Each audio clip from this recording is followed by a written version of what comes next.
Broadcast Communicators, ang naiiba at kakaibang plataforma sa digital broadcast. Mula Luzon, Visayas, Mindanao hanggang sa iba't ibang dako ng mundo. Broad Streamcast Communicators, ang sandigan ng sambayanan mula sa walang labis at walang kulang na pagbabalita, paglilingkod, maglalahad ng mga mapagbuong komentaryo at usaping pambayan para sa kapakanan ng karamihan. Broad Streamcast Communicators, tuwirang maglilingkod ngayon hanggang sa susunod na henerasyon.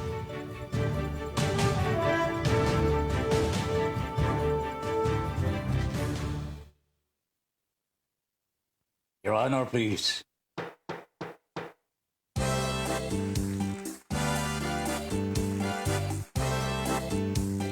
Philippines. Your Honor, please, pakinggan mo reaksyon at komentaryo. Hihimayin ni Ben Paimon ang bawat isyu. Your Honor, please. Mga kurang sa gobyerno, wala siya sinasanto. Mga baho ibibisto kahit sino. Trabaho lang, walang personalan. Ang tamaan, mabubugulan. Komentaryo'y makatotohanan. Dito lang malalaman. Si Big Paipon, inyong samahan. Your Honor, please, inyong pakinggan. Mga isyu sa ating bayan, pag-uusapan. Your Honor, please. Problema ng ating bayan, talakayin, pag-usapan, upang maliwanagan ang taong bayan. Your Honor, please. Your Honor, please, pakinggan mo reaksyon at komentaryo. Hihimayin ni Ben Paipon ang bawat isyu. Trabaho lang, walang personalan. Ang tamaan, mabubukulan. Komentaryo, makatotohanan. Dito lang malalaman. Si Ben Paipon, inyong samahan. Your Honor, please, inyong pakinggan. Mga isyu sa ating bayan, pag-uusapan. Mga isyu sa ating bayan, pag-uusapan. Your Honor, please. Philippines.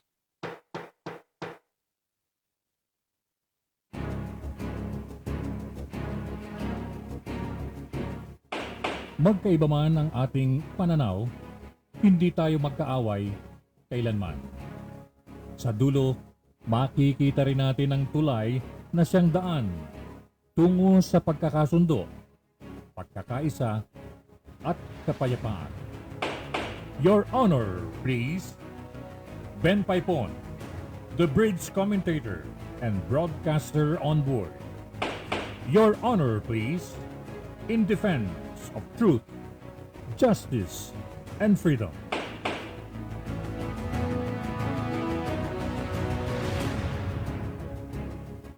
Philippines. Good evening. Hi, Miss Universe. Magandang gabi po.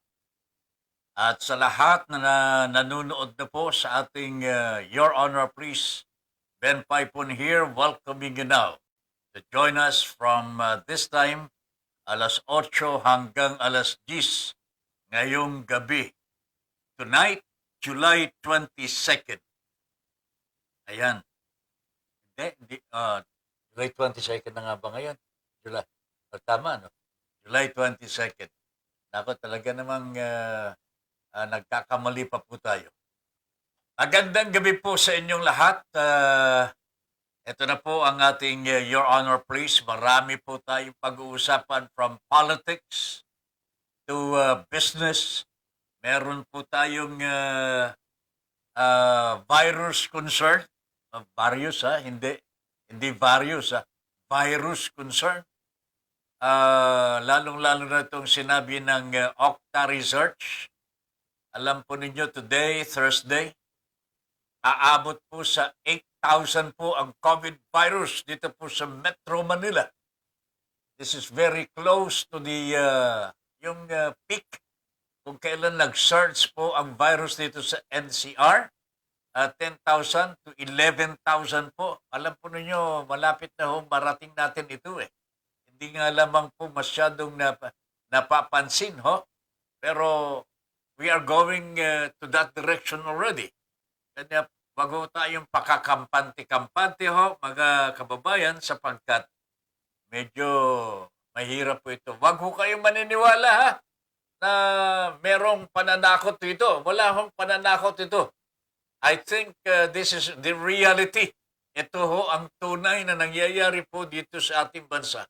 Actually ho, sa tingin ko actually, yung bang pinipilit po ng ating pamahalaan na i-downplay ang pagsirit ng virus na ito para hindi po tayo maalarma.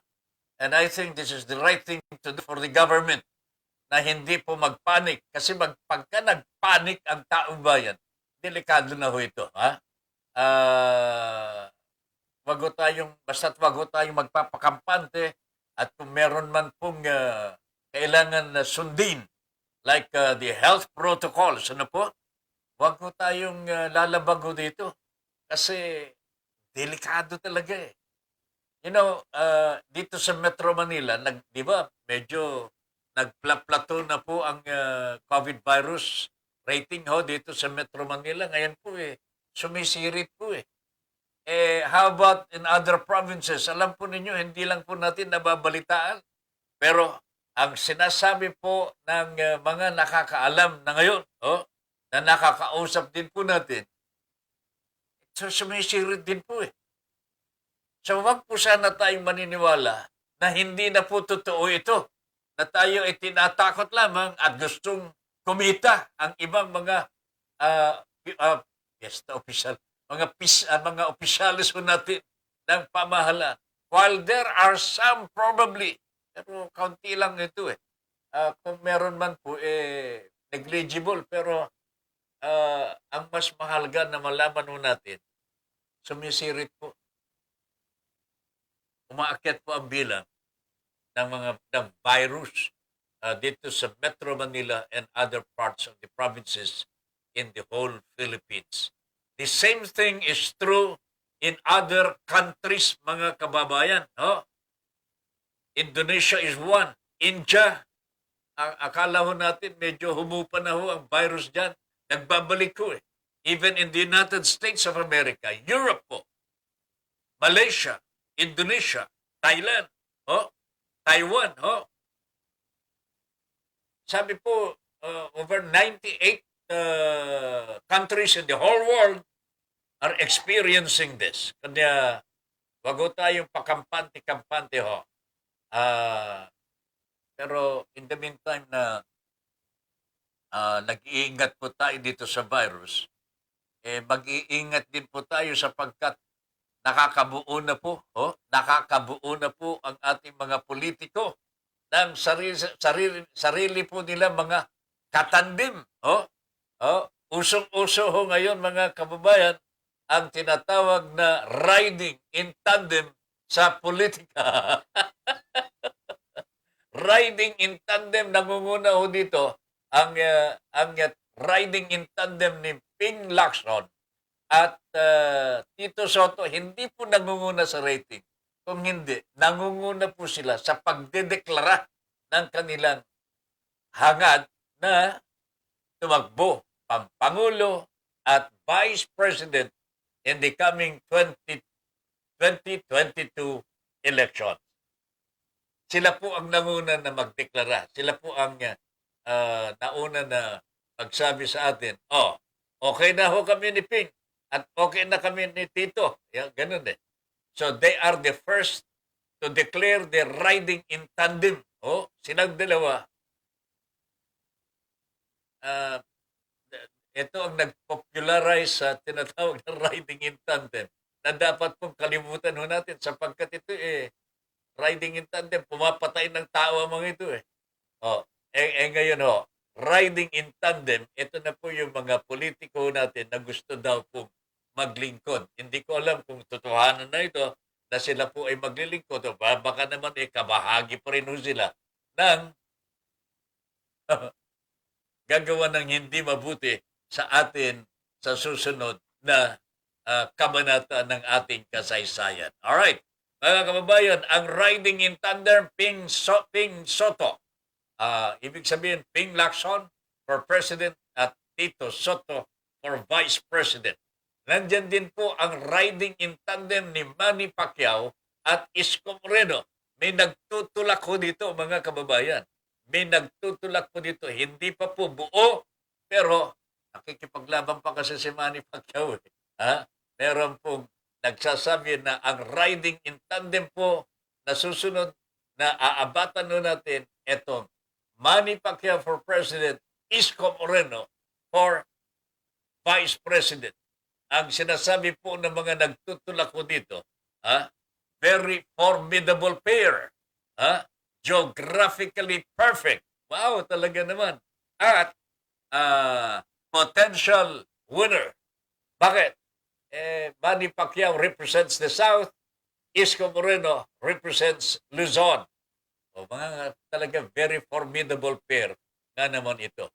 Pero meron din pong nagsasabi mga kababayan, baka mabasag po yung tandem na yan ni Manny at Isko Moreno sapagkat Leni Robredo is just nandyan lang Hindi po totoo na tinatalikuran na ni Ma'am Leni Robredo ang kanyang ambisyon to become President of the Republic of the Philippines. Actually, pinagsasabihan na po ni Mr. Duterte Alam po ninyo, sinabi ni Ma'am Leni, huwag kang mag-alala, Digong, pagka ako naging presidente, hindi ko gagawin ang ginagawa mo sa akin. Kita na ninyo. That should be an indication that Madam Leni Robredo is running for president. Okay? Wag po tayo maniniwala na wala siyang resources. Sinasabi lamang ho niya, parang si Digong din. Sabi niya, ayaw ko maging presidente ang aking anak. Hindi niya kaya. Kabaliktaran ho yun. Di ba? So anyway nandyan pa po si Ma'am Leni at pwede, ang posible dito mga kababayan, Leni Robredo, Manny Pacquiao. Okay? Parang Kabikulan, Visayas, and Mindanao na yan. Okay? Kung Manny Pacquiao, Leni Robredo, pwede rin po. Pero sabi ng nakakaalam, mas may experience si Ma'am Leni. It would not appear good kung si Manny magiging presidente at vice-presidente pa rin po si Leni Robredo. In other words po, parang buo na si isipan ng mga nasa oposisyon that Leni Robredo is the man, is the guy that would hold the fight against the Dutertes in the coming election. So Leni Robredo, Manny Pacquiao. Leni Robredo or Isko Moreno. Okay? And then there is the third one, Manny Pacquiao versus Manny Pacquiao and Isko Moreno. Pero malamang ho dito mga babayan, it will be Leni Robredo or either or Manny or Isko Moreno in the end. Pero wag po kayong makakakampante sapagkat meron pang riding in tandem which is about to happen already. Alam na po natin lahat. Duterte. Eto, mag-ama in one vehicle. Abangan ninyo, riding in tandem, Sara Digong. Nako, Panginoon ko, ano kayong mangyayari dito? Taong bayan po ba, pabor dito sa riding in tandem nila Sara Duterte at Rodrigo Duterte. Alright. Abangan po ninyo yan, mga kababayan, sapagkat ito po ang namumuo sa larangan po ng politika. Ito darating na po yung ah, wag po ninyong itatatwa, wag ninyong aalisin ang isipan po ninyo sa isang posibilidad. It could be Sara Duterte and Gibo Cojuangco. Okay? Gibo Cojuangco. Alam po ninyo, nabanggit na po ito at ito ay talagang masusing pinag-aaralan ng administrasyon because Rodrigo Duterte, ito ay nagpapagulo lamang ho sa politika ho ngayon. I don't think the President will really want to see his name alongside of Sara Duterte in the coming election in 2022.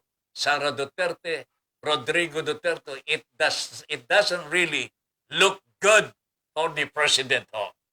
Kahit ano pang sabihin nila, wala naman po prohibition sa sarigang bataso natin. Libre zona naman ho yan. Pwede naman pong kumandidato ang ating Pangulo or Vice President, walang sagabal. Oh? Pero sa tingin ng taong bayan, hindi po maganda eh. Oh? Hindi po talaga maganda. And I don't think mananalo itong tandem ng Sara Duterte at Rodrigo Duterte. Medyo malabo ito mga kababayan. Kanya, abatan ninyo ang pangalan Gibo Cojuangco sapagkat nabanggit na po yan sa kampo ng mga Duterte din ho sa Davao. Okay? Abangan na lamang po natin ang mga iyan. In the meantime, ang oras po natin, oras na po para batiin natin ang mga nanonood at nakikinig dito sa ating Your Honor, please. Nanonood na po si Ma'am Delia Tenorio Balmores. Hello, sir. Sir, good afternoon. Your program is a passion. Watching from Dublin, Ireland. Ay talaga naman po. Salamat po, ma'am. Salamat po. Sinisikap po namin maging kaaya-aya po sa inyong mga pagdinig. Pasensya na po kayo kung medyo meron pong pagtaas, pagbaba. Pero yan ho ang passion. Talaga, passion. Delia Tenorio Balmores, alright? It's my off-duty today. Oh, really? Oh, busy at full house. Really? Ay, dito ho sa amin busy rin po kami dito sapagkat malalakas ang ulan. Malalakas ang ulan. Baha po dito sa Metro Manila. Maraming mga kalsada ang hindi po madadaanan. Kawawa naman po ang mga taga Metro Manila. Ito ho ang mas mabisa na pagkontrol sa mga tao para hindi sila pag-alagala.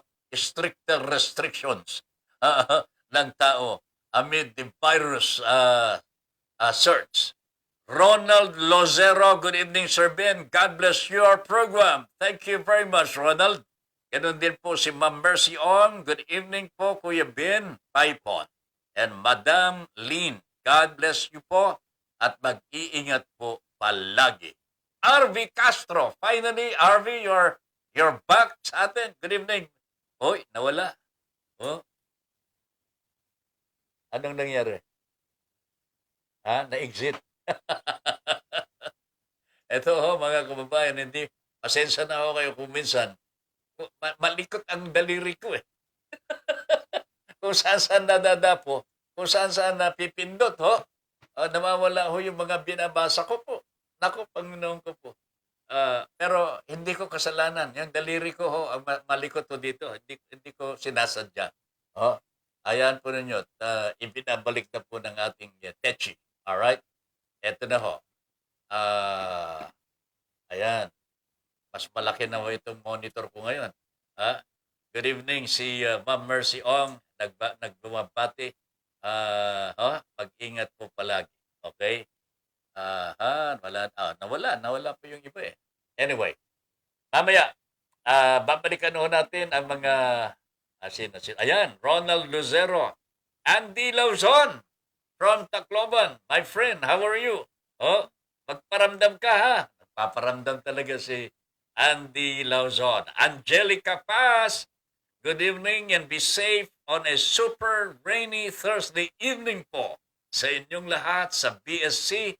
Sir Ben Paipon, Your Honor, please. and Ma'am Lynn, Miss Universe. More power and God bless. Oh, wag mo na kayong aalis ng bahay nang walang pananggalang sa ulan ha. Masyadong malikot ang kalangitan ho natin. Nagbubuhos po sila ng tubig eh. Oh, nagbubuhos po ng tubig. Kanya tayo inababasa. Hello sir, good evening Sir Ben Paipon. And Miss Universe and your honor please. Keep safe, your family, and take care of your health. Blessed Thursday, God bless, God first. Sabi ni Josephine Roquero. Ayan, magandang gabi po, Ma'am Josephine Roquero. Adriano Santos. Good evening, Sir Paipon. Good evening, Sir Antonio Sala. Get well soon. Hindi ko pa nakausap si Tony ngayong araw na ito. I hope he gets well soon. And I ask for prayers, mga kababayan. Ipagdasal ho natin sana ang ating partner, si Tony Salaw, the President ng Broadstream Cast Communicators, to get well soon. Nasa hospital pa po siya hanggang sa mga sandaling ito. Okay? It has been a few days since siya po ay madalas sa hospital ma-confine. At ngayon po, kahapon, nakausap po natin. At siya naman po sabi, nagpapagaling na po siya. At harinawa, tuloy-tuloy na po ang kanyang paggaling. Alright? Okay? So, ipagdasalo natin, si parang Tony Salaw para makalabas na siya sa hospital. Joe Roquero, mas inuna pa nila ang mga kampanya. Dapat tulungan nila ang taong bayan ngayon. Kung gusto nila na masama sa boto ng tao, unahin muna nila tumulong sa hirap ng taong bayan. Ayan ho ang dalangin at pakiusap ni Ma'am Josephine Roquero sa mga politiko. Lalong-lalo na mga Duterte candidates. Talagang nangangampanya na ho sila, mga kababayan. Alam nilang hindi sila sisitahin ng COMELEC ho. Grabe talaga. Wala na hong silang iniindang protocols from the COMELEC. Sige lang. Ganyan naman po sila ho. Palibasa, they are in power. Kanya, kayang-kaya nilang gawin ang kahit hindi dapat ginagawa. Pakiusap lamang ho, mga kababayan, while we pray for our President, si Tony Salaw. Sana po yung programa ho natin at yung page ho natin dito sa Broadstream Cast Communicators, sana po i-like and follow naman po ninyo. I-like and follow po ninyo ang page po natin. Mag-subscribe po kayo sa YouTube channel din po ni Tata Ben Paipon kung pwede lamang. Meron tayong YouTube ngayon YouTube channel. Pero importante po itong page po natin, yung Broadstream Cast Communicators po. I-like and subscribe po ninyo. I-follow po ninyo. I-follow po ninyo para mas lalong napapanood ng iba nating mga kababayan, mga kaibigan po ninyo. Mapapalo po nila ang ating programa. Okay? Like and follow our page sa Broadstream Cast Communicators. Thank you very much. Josephine Taledillo. Good evening po, sir. Keep safe always. You too, Ma'am Josephine. Joey Ortiz. Magandang gabi. Partner, good evening. Kumusta po ang weather dyan sa La Union? Ang ating kaibigan si Andy nandun pa sa Tacloban. Baka inuulan na rin ho ito. Hindi po makabiyahe dito sa Metro Manila. Abangan na lamang po natin. Joey Ortiz. Good evening. Magandang gabi, Kuya Ben. Your Honor, please. Maulan dito sa La Union. Keep safe, everyone. Sabi ni Joey Ortiz. Mahirap pag nananalo si Lenny kasi mabubuhay yan sina Rojas at iba po. Hindi na mabubuhay. wala namang pong problema kung mabuhay po sila. Ang totoo niyan, yung mga naunang mga leaders nga ho natin anyway, nabubuhay ho sila eh. Walang problema ho yan, Ma'am Mercy. Ang importante si Ma'am Leni Robredo ang mamumuno.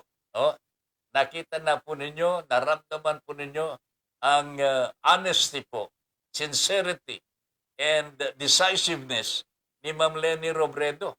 Oh, marunong po sa pagtatrabaho at talagang persistent ho, persevering.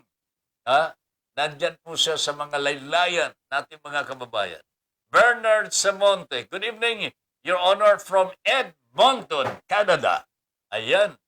Bernard, magandang gabi sa iyo. Umuwi ka na dito. Politika na naman. Wilma Zamora, good evening po, Sir Ben.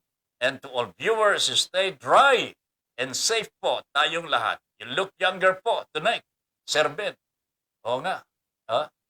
Wala lang coloration pa. Bukas, ala ng puti-puti. Pero do you like the whiteness in my head? Kanina lamang po, nagupitan yan eh. Kahit umuulan, medyo nagpagupit na ho tayo para mukhang fresh na naman uli. Okay. Thank you very much, Will. Yan. Lilian Gabriel Tatabin, good evening. Kay Kuya Andy Lauzon at kay Kuya Tony Salaw, praying for speedy recovery. Parang Ricky Tisoy, pasensya ka na ha kanina. Ito, good day sa lahat, sabi ni Ricky Tisoy. Tumatawag ka kanina, but I was in the bathroom. Naliligo tayo kasi mag-broadcast si Tata Ben eh. Okay, hindi kita nasagot. Ann Narvajo, good evening Sir Ben. Watching here in Mindanao, South Cotabato. Kumusta po ang weather dyan sa Mindanao? Ann, could you please give us an idea? Kumusta ang weather? Ayan. Kumusta ang panahon dyan sa Mindanao? Tony Salaw, oh my goodness, is watching? Really? Tony, that means you're already good? You're already well? Nice to hear that. At ito ho, mga kababayan, si Parent Tony, hindi makatiis ho. Nanonood po sa programa ho natin ngayon.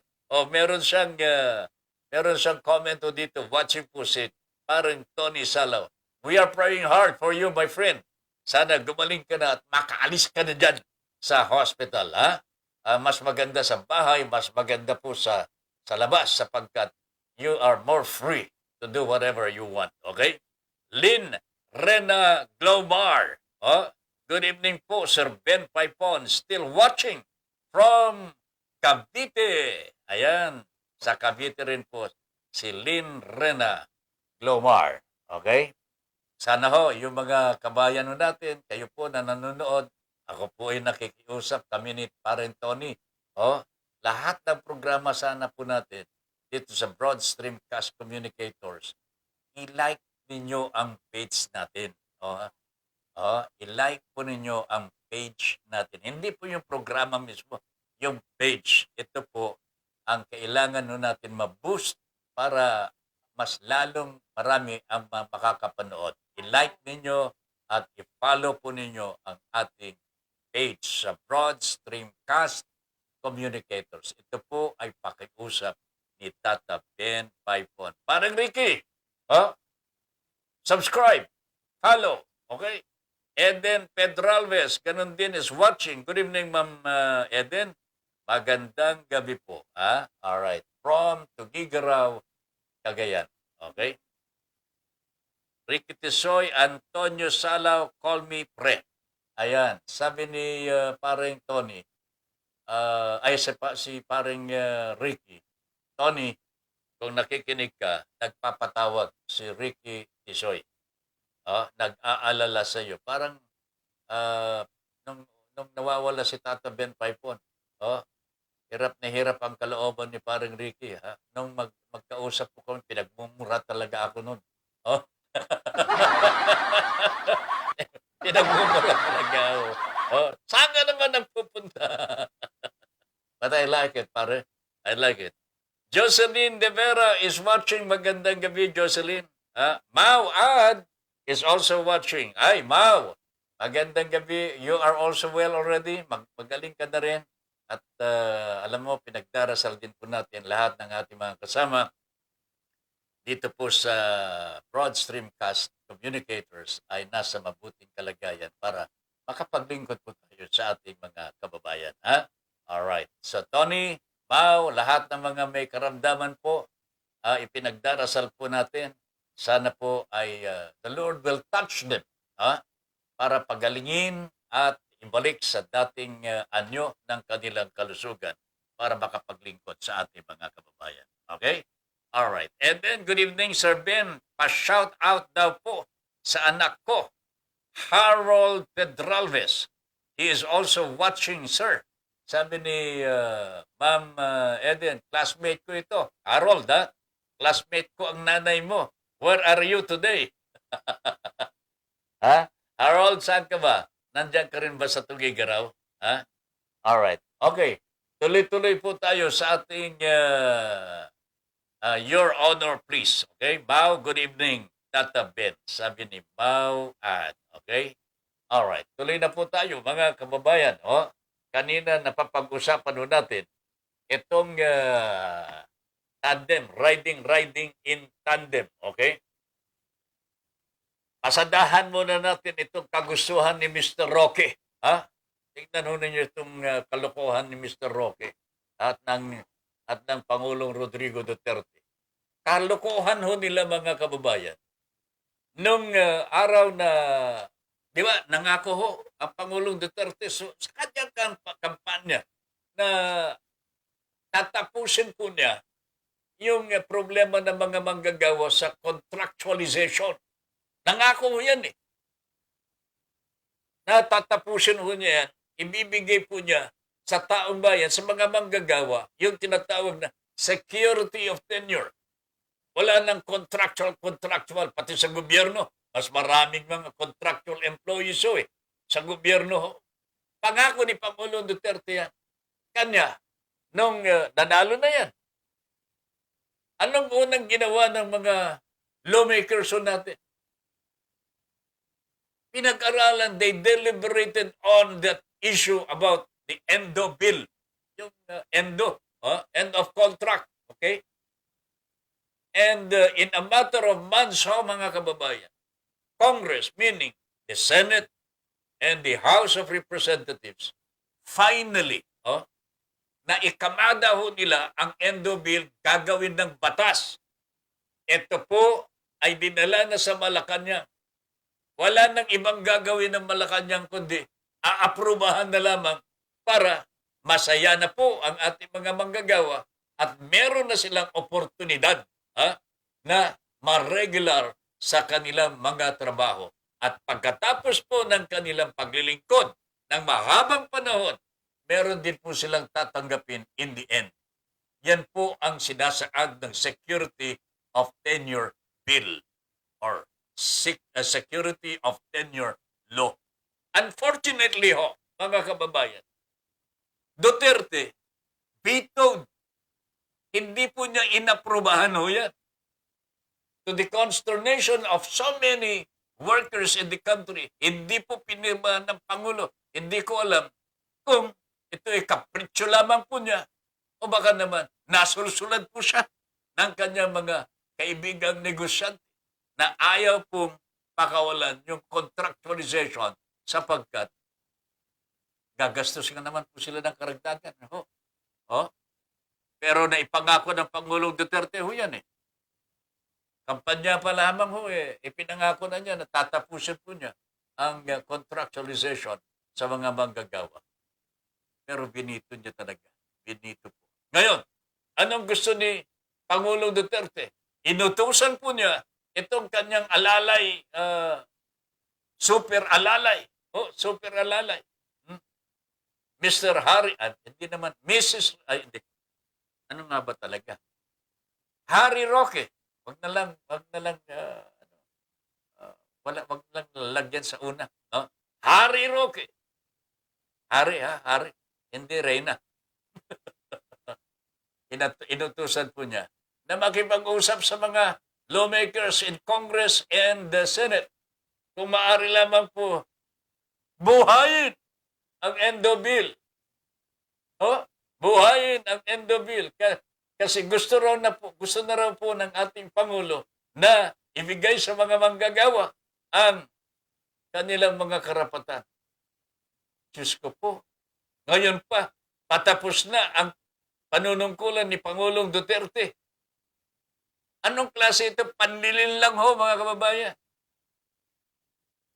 Gustong ligawan ho ng Pangulong Duterte ang mga manggagawa, nakapagpasya na ho sila. Iniwanan na ni Duterte ang mga ito sa simula't simula pa po ng kanyang panunungkulan. Kita na ninyo yan. Sa unang bahagi ng kanyang panunungkulan bilang Pangulo, he denied the workers the right. Ito'y nasa saligang batas ito that all workers should be regularized naman. Pagka, halimbawa, may probationary period yan, pagka narating mo na po yung 6 months probationary period, magiging regular ka na. Pero ang nangyayari po some businessmen are circumventing the law at ginagamit po nila itong contractualization na paraan para makaiwas po sila sa kanilang responsibilidad sa mga manggagawa. That is not fair at all. Alam ng Pangulong Duterte yan, pero binito pa rin niya. He denied the workers the rights. Karapatan ho ng mga manggagawa yan na meron silang pensyon, retirement, pagkatapos po ng mahabang panahon na paglilingkod. Contractual employee, baka wala pa pong SSS po yan. Kung nasa gobyerno, baka walang GSIS.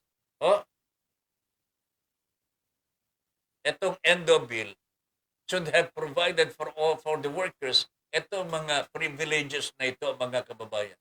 Pero Mr. Duterte denied the workers this right. Okay? Ngayon, gusto nilang ibalik. Ano sabi po ni Tito Soto? Sabi niya to Mr. Roque, Congress has passed the anti-Endo bill already, but Duterte vetoed it. Yun. Ano masasabi ngayon ng Pangulo? Ano masasabi ni Roque dito? Meron pang panliling lang na ginawa ni Mr. Roque. Ang sabi niya, SB 1826, ito yung Endo bill. Pero ang totoo niyan, yan po ang bill that would apportion the province of Rizal into other provinces. Kita nyo, manluloko. In July 2019, mga kababayan, Duterte vetoed the security of tenure bill. Hindi po niya pinalusot.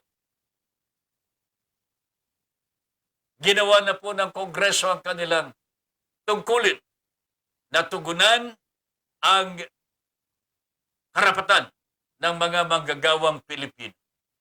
Pero Duterte denied this right to the workers.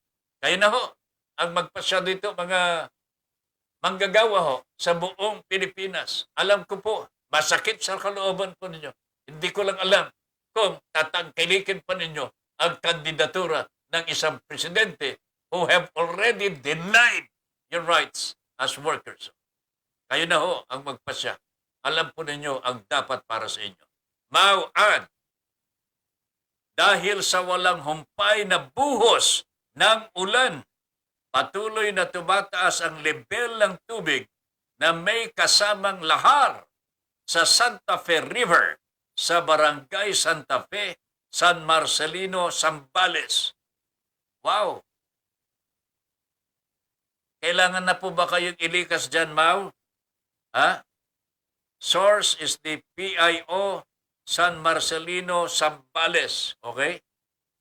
Di ba itong iba naman itong Mariveles, ano? Okay. Kaninang hapon, Hulyo 22, kasagsagan ng malakas na buhos ng ulan, magkatuwang ang MDRRMO at barangay officials ng Barangay San Isidro para tanggalin ang mga nakaharang na debris at water lilies na dinadaluyan ng tubig upang hindi umapaw ang ilog.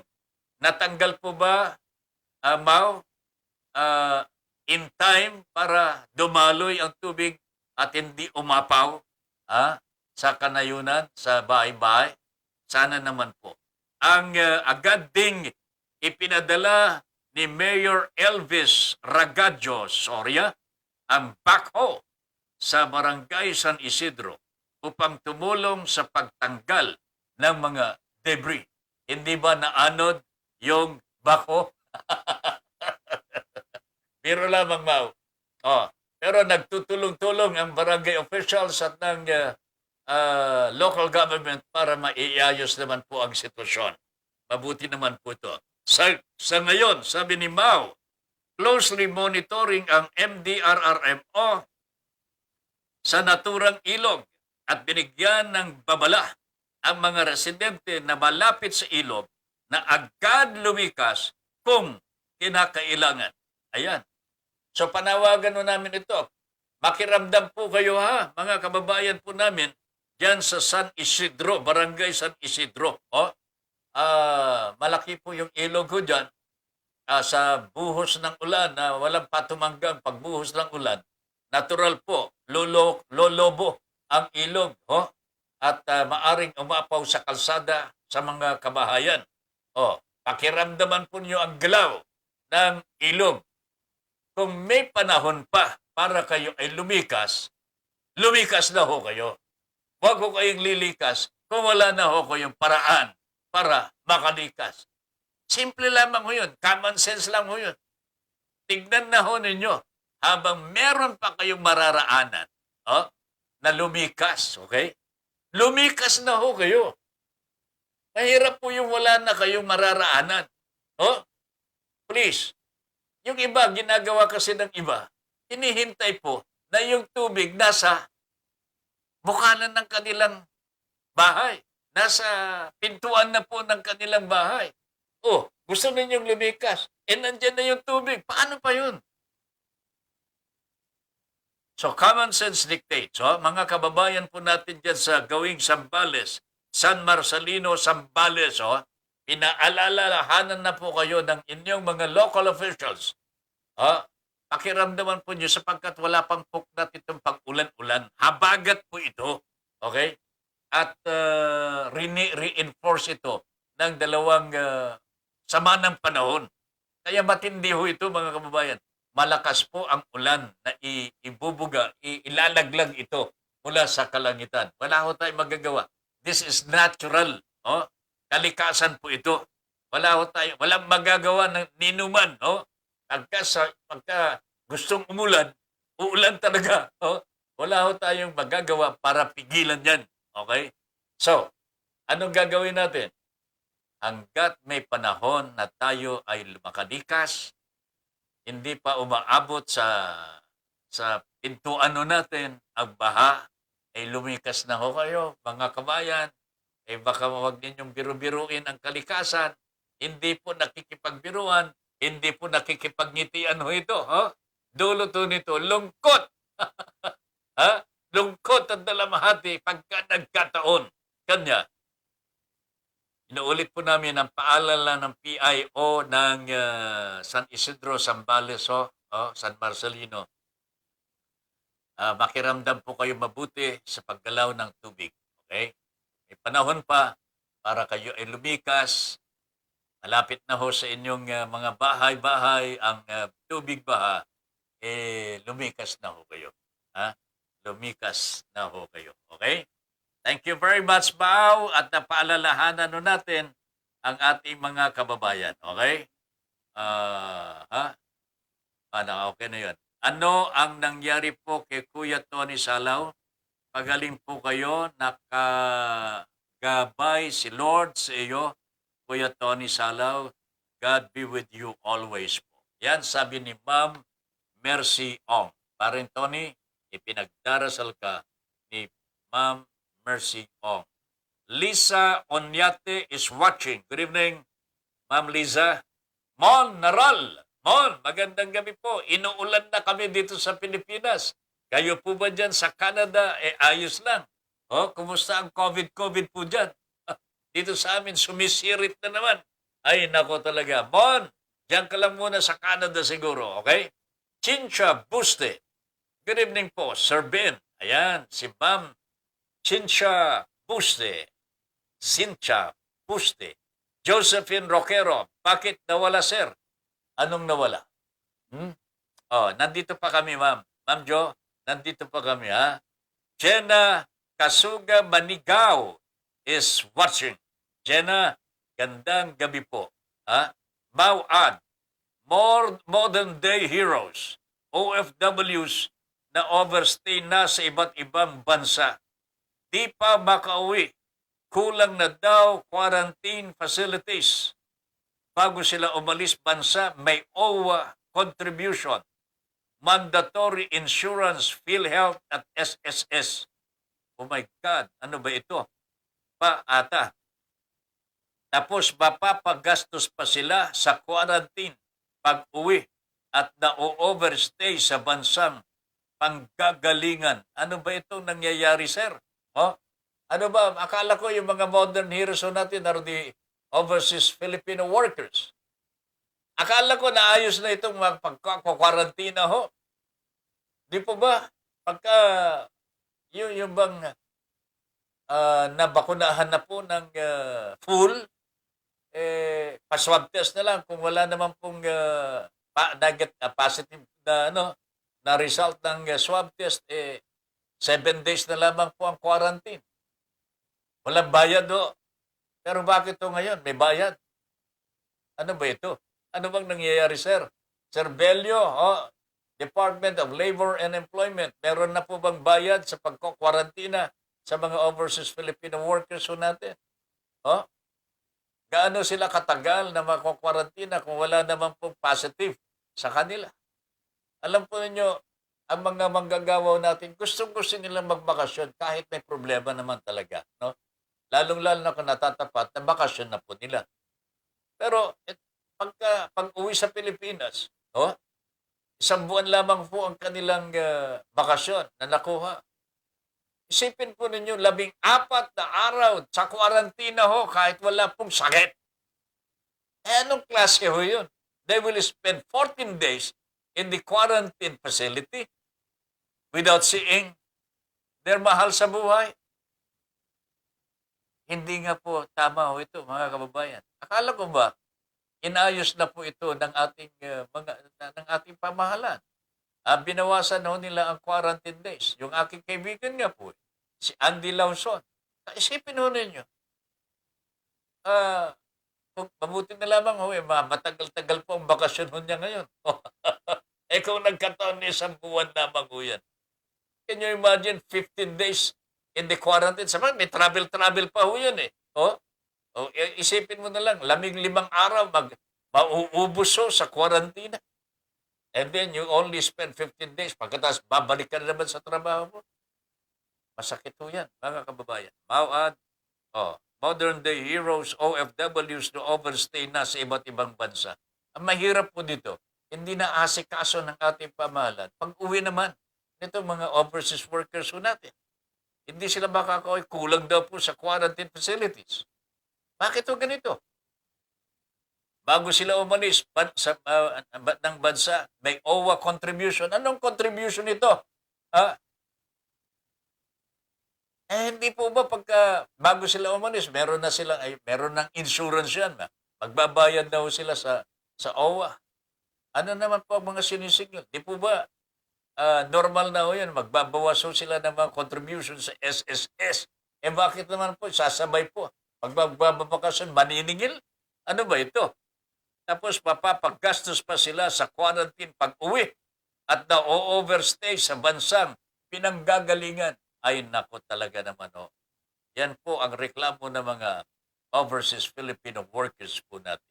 Wilma Zamora, buti pa yung term ni Duterte mag-e-end na.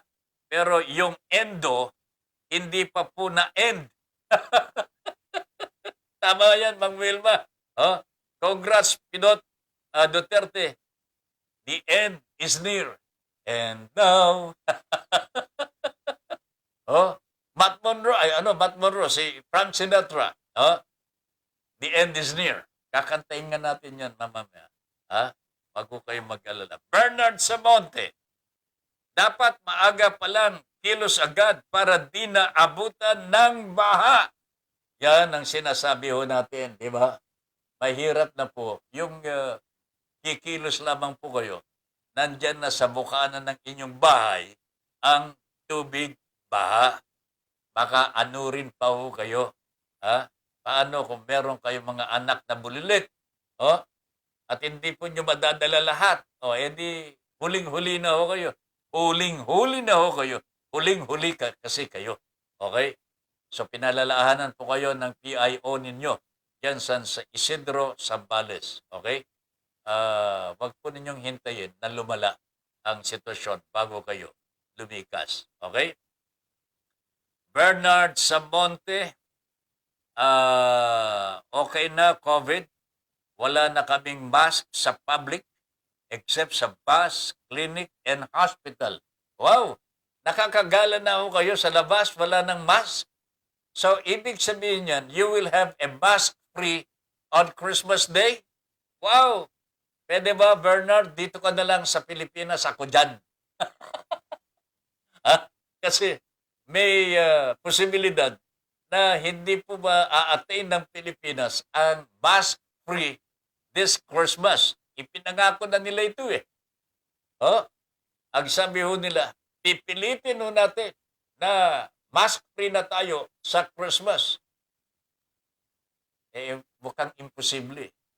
Dumarating naman po ang mga bakuna ho na kailangan ng ating bansa.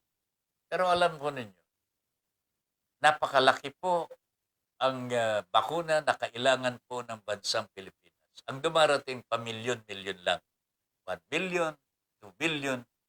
We need at least 70 to times 2, 140 million doses. Kasi dalawang ano yun eh.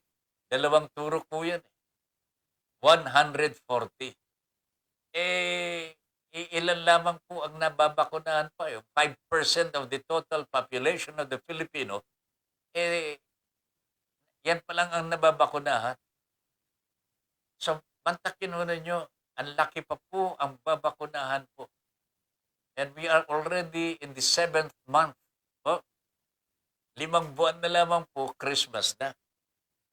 Oh, hindi talaga makakamit yung tinatawag na mask-free, face mask-free this Christmas.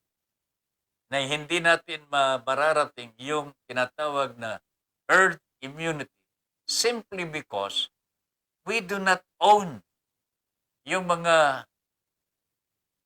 bakuna ho. Itong kumakanta ho, nadidinig ko dito sa akin eh. Si Ma'am Ravenna ho yata ito eh. Ha? Si Ma'am Ravenna kasi kumakanta, pinanonood. Ma'am Ravenna, kaya pala hindi kayo nakakapanood dito eh. Nagsisinging-singing along ho kayo. Anyway, tuloy-tuloy ho tayo na. Nakaslamang po yung aking attention kaya Alright. Bernard, okay na COVID. Wala na kaming mask sa public except sa bus, clinic, and hospital. Bumaba na COVID sa Alberta. Ayun. Ay salamat naman po. Matindi ho ang ginawa ng mga opisyalis ninyo dyan na talo kaagad ang COVID. Dito sa Pilipinas, panalo pa ang COVID. Sumisirit pa pare. Sumisirit. Mauad, local workers sa mga nawalang trabaho. Hindi naman lahat na ayudahan mula noong pandemic. Ako, ito totoong-totoo ho ito eh. Tuloy din, bayad ng taxes.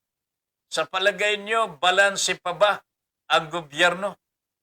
tila sa ilang bulsa lang malaki ang balanse. Oh, ayan. Sabi ni Mau, natawa pa siya.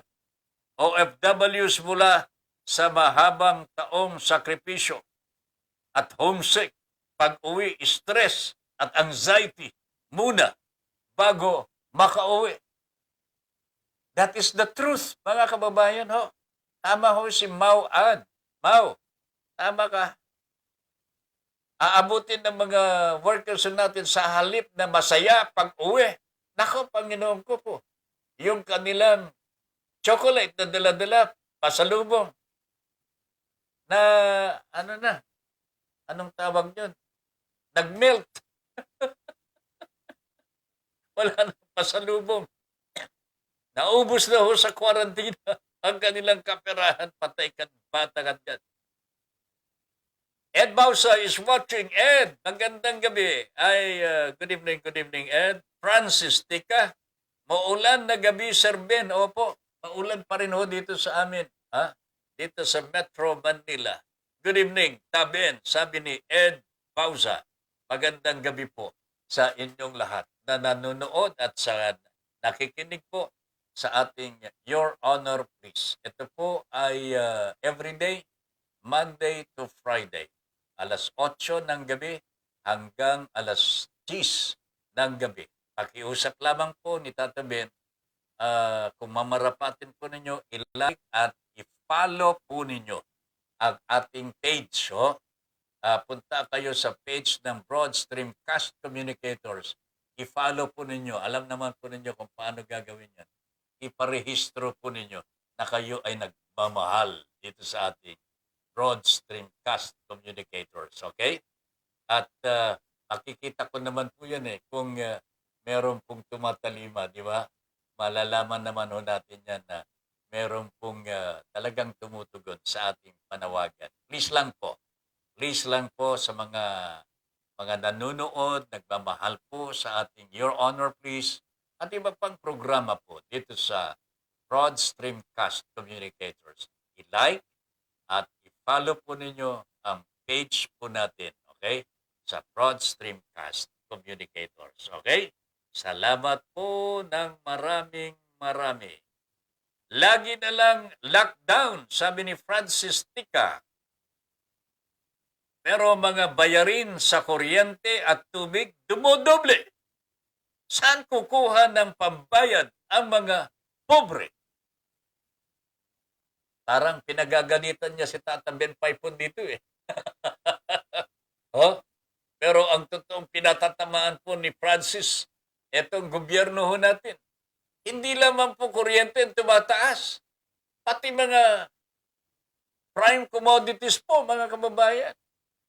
At ang DTI, Department of Trade and Industry, ang nangunguna pa para tumaas ang presyo ng mga bilihin. Dahil hindi na rin po kumikita ang mga negosyante. Inuna pa po ang mga negosyante na alalahanin. Paano ho yung mga wala talagang pera? Mabuti po, yung mga negosyante, talagang may pera pa ho yan. Pero yung mga ordinaryong mga mamayan, wala na nga pong trabaho.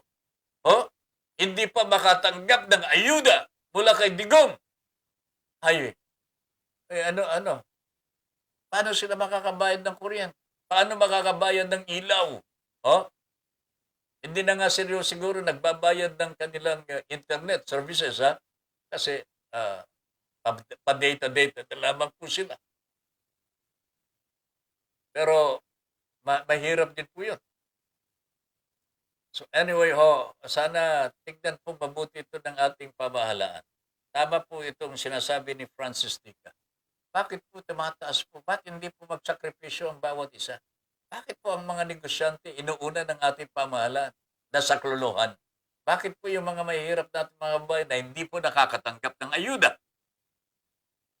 Hanggang ngayon, marami po sa mga kababayan natin ang hindi po nakakatanggap ng ayuda. Bayanihan 1, Bayanihan 2. Kaya nga, pinagmamalaki ni Digong na meron siyang sako-sakong pera Nagagastusin itong eleksyon. Nadinig po ninyo yun, di ba? Sinasabi pinagmamalaki, sako-sakong pera. ang kanyang dadalhin sa eleksyon. Tingnan ninyo ang Pangulo natin, ho? Walang delikadesa, walang hiya talaga. Hindi nahihiya na sasabihin po sa taong bayan, sako-sako ang perang gagastusin po niya sa halalan. Hindi na po ba nahihiya ito? Ang mga kababayan natin halos hindi na kumakain. Hindi na makayanan ang buhay. Ha? Tinanggihan pa niya ang kahilingan ng mga manggagawa tanggalin ang contractualization. O ayun, mga kababayan, yan po ang ginagawa ng Pangulong Duterte. Ay talaga naman, Claro Ronnie, good evening. Claro Ronnie is watching. Talagang, at totoo ito sinabi ni Francis Tika. Lagi na lang lockdown. Pero mga bayarin na sa kuryente at tubig, dubo-doble. Saan kukuha ng pambayad ang mga pobre? Sana sagutin ito ng ating pamahalaan. Palagay ko, kung hindi tayo masyadong gumagastos ng walang kapararakan, baka sakali meron pang may bibigay sa ating mga maliliit na mga kababayan. Maalaala ko tuloy itong Dolomite Beach na ito. Dito po sa Rojas Boulevard. Alam po ba ninyo kung anong nangyayari na naman dyan, mga kababayan? Kitang-kita ang kapalpakan ng administrasyong Duterte, Mago dito sa ating Facebook Live pagka oras ng broadcast natin. Kapagkat, mawawala tayo sa himpapawid at mawawala yung comments ng ating mga taga-subaybay. Ayan. That is also a pakiusap sa lahat na gustong tumawag po sa atin sa oras ng broadcast, huwag po ninyong gagawin. Sapagkat mamamatay po ang ating Facebook Live. Okay? Mawawala po ang mga comments ninyo. Okay? Tawagan po ninyo ko after the broadcast para magkausap tayo. Okay? Sinasagot ko naman Pero hindi ko masasagot ang tawag po ninyo sa oras ng broadcast. Unang-una, masisira po ang ating Facebook Live. Okay? Itong utol ko sinabihan na ito ano ang bill? Alright. Balikan natin ang Dolomite issue. Alam po ninyo mga kababayan, ang laki na siguro ang ginagastos. I don't have the right figures. Hindi ko alam kung magkaano na talaga ang nagagastos po dito. Pero sa umpisa pa lamang, di ba, kalalagay lamang po ang Dolomite washed out because there was a storm. Pinasok po ng mga basura. Nagkahalo-halo na po. Nasira po ang kaputian ng Dolomite Beach. Napahiya ang gobyerno, inulit po nila. Sa mga katuwid, the same amount of money has been spent. Ngayon, dumating ang tag-ulan. Meron pong masamang panahon. Alam po ninyo mga kababayan, ito'y simple engineering ito Paglalagay ka ng Dolomite dyan, gagawin mong white beach. Okay? Alam mong yung alon, sumasampa po sa kalsada. Pagka sumampa yun, dadaanan po niya yung Dolomite. That is a natural occurrence po. Yan ang natural na galaw ng dagat Pagka lalong-lalo na pagka stormy weather, lampas-lampas po sa kalsada ang alon. Sa makatuwid, dinadaanan po yung Dolomite Beach. Kapag dinaanan po ng palong, sabi sa Ilocano, ng alon, ang Dolomite Beach, wala po bang pinsala? Wala po bang pinsala? So, simple engineering. Katanungan lamang how do you control the waves? So if you cannot control the waves, bakit ka maglalagay ng white beach sa dyan? Nadadaanan po ng alon.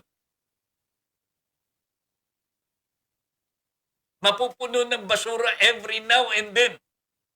Engineering ho. Bakit ho hindi nyo maisip po yan? Ulitin ko po ha.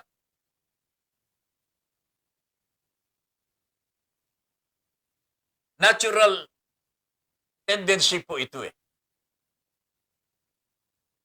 Dagat ho yan eh. Di ba?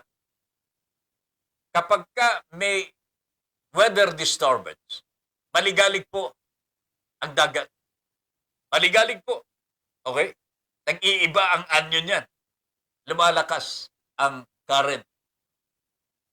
Lumalaki po ang alon. Ang alon, hindi po ninyo mapipigil ho yan. Kapunta ho sa dapat puntahan, katulad po ng sa Dalampasigan. Yung Dalampasigan, nandun ho yung Dolomite. Nadadaanan po ng alon. Gusto nyo maging kaaya-aya pong tingnan, harangin niyo yung alon para hindi po dumapo dyan sa may Dolomite. Di po ba dapat ganun? Bakit hindi po nyo maharang? Anong klaseng engineering ho ito? Ito po ba talagang pinag-aaralan ho ng ating Department of Environment and Natural Resources? Yan po ang mahirap po sa namumuno sa isang departamento where engineering is also necessary. Pero kung walang nalalaman sa engineering, ang namamahala po. O kaya walang nalalaman sa environment, ang sekretaryo po, katulad ni Mr. Simato. O anong mangyayari ho sa departamento? Yan ang nangyayari po dito sa Dolomite po eh. Sa tingin ko eh. Alam po ba ninyo, yung awareness na ito, yung katanungan na ito, nakuha ko lamang nung ako nagpapagupit. At ang nagsabi po sa akin, yung barbero ko po, sabi niya, Sir Ben, kasi kilala na po niya ako eh. Ang sabi niya, Sir Ben, bakit po itong mga nandyan sa DENR? Sabi niya, hindi nila naiisip na yung alon, lumalampas po sa kalsada. Meron pong breakwater ho yan eh, di ba? Di ba may breakwater? Bago lumampas po dun sa kalsada, nadadaanan na po niyan yung tinatawag na Dolomite Beach. So what happens? Nandyan yung ilog, nandyan po yung dagat, yung tubig dagat. Mawawash out po yung nilagay pong Dolomite. Naihahalo ang mga basura and so on and so forth. So unless mapigil po nila yung alon, na dumaan po dyan sa Dolomite, hindi po matatahimik ang white sand beach na inilagay dyan sa Rojas Boulevard. Tinitingnan ko, wow, this is very logical eh. Di ba? Wala naman po nag-aaral yata ho. Paano pigilan ho yung alon para hindi dumapo dyan sa Dolomite, para hindi ma-wash out. Meron po bang harang? Mukhang wala ho eh. Kung may harang man, maliit lang ho ng harang, pagka lumakas ho ang alon, magkaroon ng weather disturbance, yari na naman po yung Dolomite. Pero we are wasting so much money, we are wasting so much time and effort dito. Pini-question ko po ang qualification po ng any secretary for that matter, especially na i-involve po sa kalikasan. Ito'y, ang trabaho dito, it's not ordinary. Hindi po ordinaryong trabaho ng isang general. Nabantayan po ang kalikasan. Di ba? Nakikita po ba ni Mr. Simato kung anong ginagawa sa mga kabundukan ho natin? Pinag-uusapan lamang ho natin, Dolomite ho ito, mga kababayan. Pero how much money is now being spent dito? Iisang project pa lamang ho yan. And there are so many projects all over the country involving cutting of trees, pagpatag ho sa kabundukan, pagsira ho sa ating mga ilog, and so on and so forth ho, mga kababayan. Kaya po ba ni Mr. Simato ito when his qualification is a general, pang-general ho sa digmaan? Wala naman pong digmaan ho dito. Kanya nga lang. Kailangan ho natin engineering. Kailangan ho natin dito ng mga pagbabantay sa mga kabundukan ho natin. Ay mga, I don't know mga kaibigan. I do not know where we are going to. Nakakalungkot ho sapagkat lahat ng ito nangyayari sa panahon ng Pangulong Duterte where generals have occupied and have been occupying civilian positions already at will. Lahat na yata ng mga civilian populations which are sensitive and controversial, hawak na po ng mga general. Hindi ko alam kung alam nila kung ano ang kanilang gagawin talaga. Sa opisinang ho yan, pero itinalagaan ni Pangulong Duterte para bantayan siya.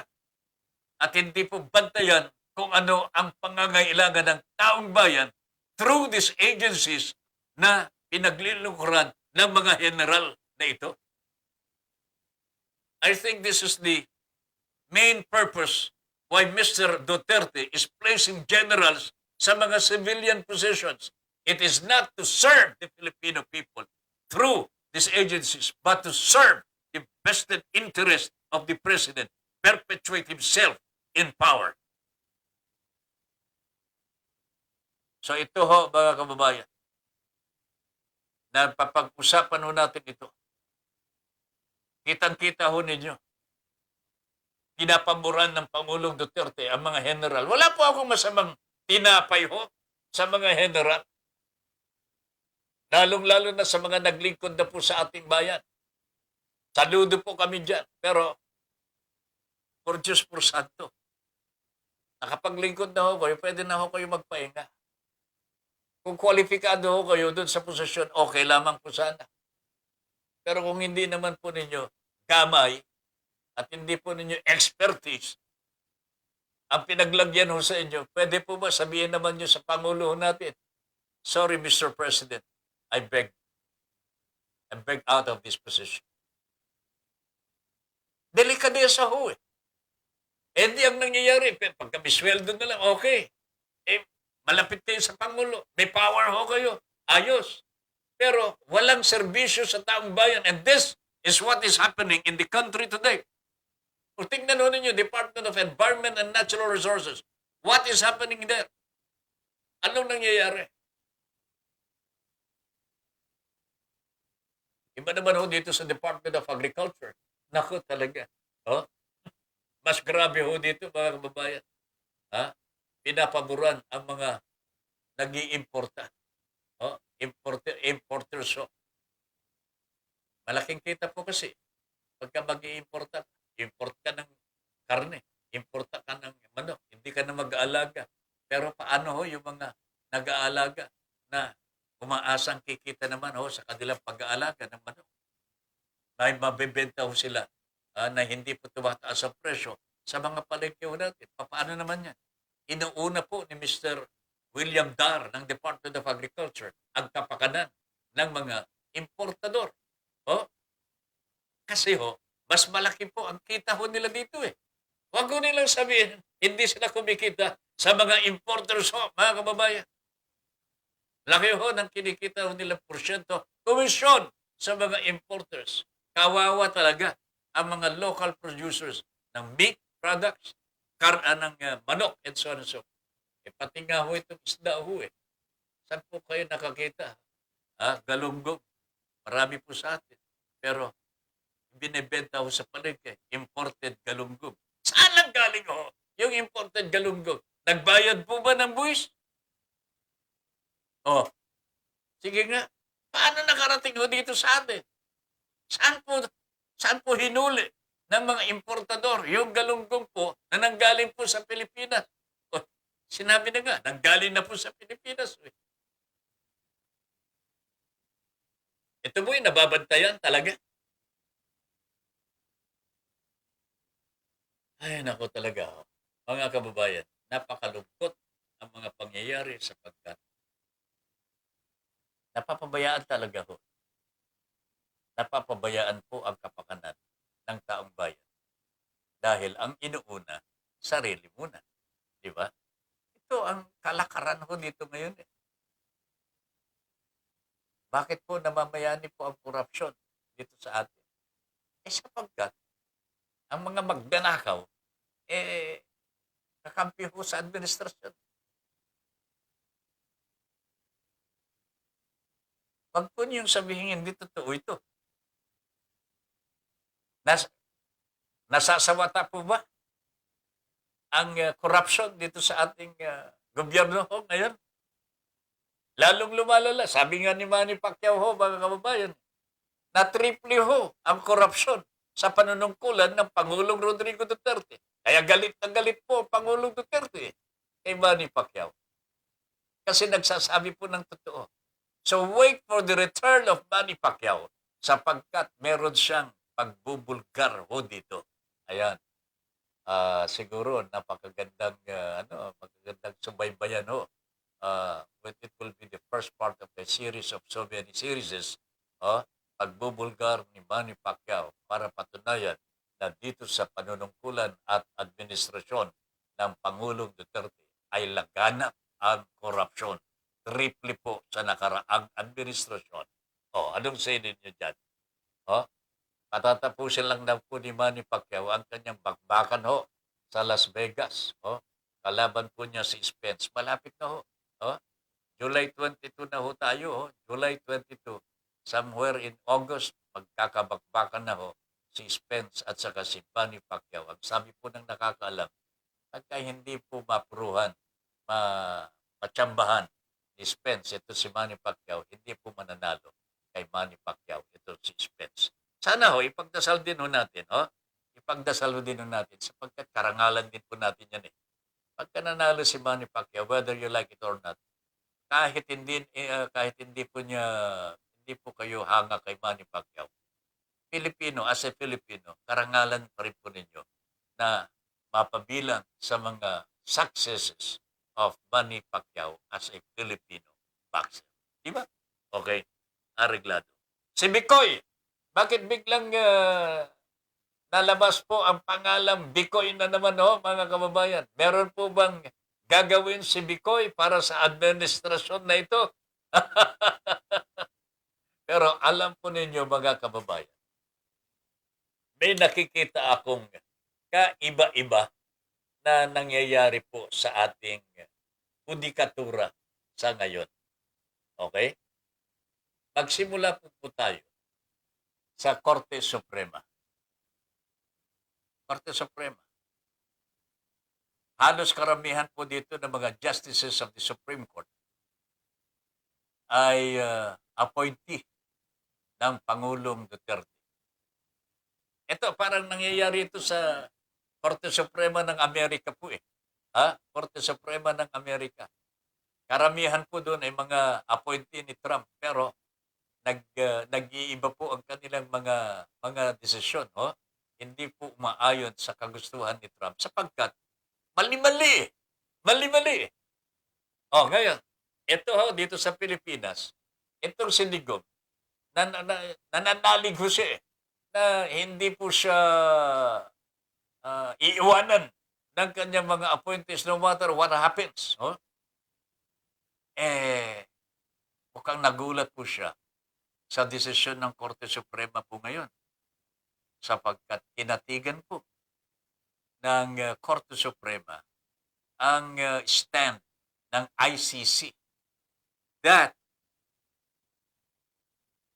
ang ICC ay merong jurisdiction sa kaso crimes against humanity labang kay Duterte and 11 others. So, may karapatan po at kapangyarihan ang ICC na litisin itong crimes against humanity against Mr. Duterte. Okay? Wala daw pong kwenta kung ang Pilipinas ay tumiwalag sa Rome Statute at hindi na po miyembro dito ang sabi ng Korte Suprema, hanggat yung krimen ay nagawa ng miyembro pa ang Pilipinas sa ICC, may kapangyarihan ang ICC na litisin ito kahit tumiwalag ang bansa. Ayan. Tumiwalag si Pangulong Duterte. Kaya pinangangalandakan niya, ay wala ho kayong magagawa sa akin. Hindi na ako miyembro ng ICC. Mali. Yan ang sinabi po ng Korte Suprema ho, mga kaibigan. Ha? The Philippines is obligated to cooperate with the ICC despite its withdrawal from the Rome Statute. Obligasyon ho, obligado ho ang Pilipinas na makiisa sa ICC kahit ito'y tumiwalag na sa Rome Statute. Yan ang posisyon ng Korte Suprema na hindi po pwedeng baliin ni Pangulong Rodrigo Duterte. The exit, ito po ay quote, quote unquote, the exit does not affect criminal proceedings pertaining to acts that occurred when a country was still a state party. Ayan. Maliwanag ko ito, mga kababayan. Ha? Maliwanag. Wala nang susulingan pa ng Pangulong Rodrigo Duterte. Wala na siyang kakapitan pa.